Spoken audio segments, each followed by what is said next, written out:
सरल तरिकाले इन्टरमिटेन्ट फास्टिङ कसरी बस्न सकिन्छ भनेर तपाईहरुलाई आज म उदाहरण दिन गइरहेको छु।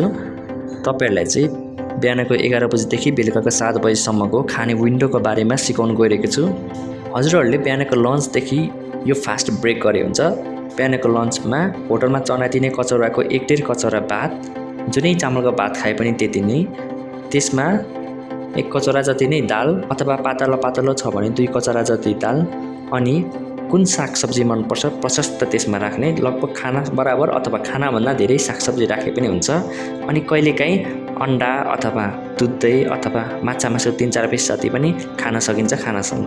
अब त्यसपछि दिउँसोको समयमा तपाईहरुले केही स्न्याक्स गरे राम्रो, जस्तै चना, अन्डा, दुध दही, ताजा सुपहरू तपाईहरुले खान सक्नुहुन्छ। यसबाट 2टा आइटम लिए राम्रो।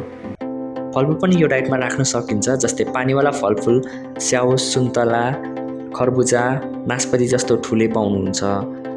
आँप, केरा, भुइँकटो जस्तो छ भने चाहिँ एउटासम्म खाए हुन्छ। आँप, केरा, भुइँकटोमा चाहिँ ख्याल गर्नुपर्ने हुन्छ, धेरै खान पाइँदैन। अनि बेलुकाको समयमा 7 बजेतिर तपाईको डिनरमा चाहिँ बिहानकै जति खाना राखे पनि हुन्छ। सकभर चाहिँ बिहानको भन्दा कम राखे राम्रो। भात खाए 1 कचौरा अथवा रोटी खाए 2 पिस, अनि त्यसमा दाल, तरकारी। बिहानको भन्दा बेलुका एक्टिभिटी हुँदैन, जसले गर्दा खाएको कुराहरू मजाले पचाउनु गाह्रो हुन्छ। तपाईहरुले बेलुका थोरै खाएर सुत्दा पनि हुन्छ।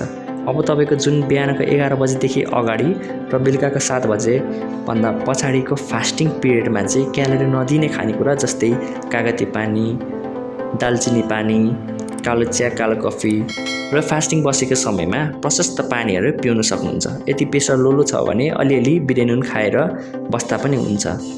हजुरहरूलाई इन्टरमिटेन्ट फास्टिङको बारेमा अझै जान्नु छ भने माथिको भिडियो क्लिक गर्नुहोला। धन्यवाद।